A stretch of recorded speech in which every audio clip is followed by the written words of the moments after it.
प्रभुं प्राणनाथं विभुं विश्वनाथं जगन्नाथनाथं सदानन्दभाजम् भवद्भव्यभूतेश्वरं भूतनाथं शिवं शङ्करं शम्भुमीशानमीडे गणेरुण्डमालं तनौ सर्पजालं महाकालकालं गणेशादिपालम्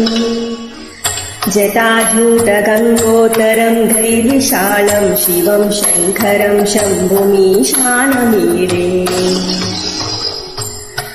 मुदामाकरं मण्डनं मण्डयन्तं महामण्डलं भस्मभूषाधरन्तम्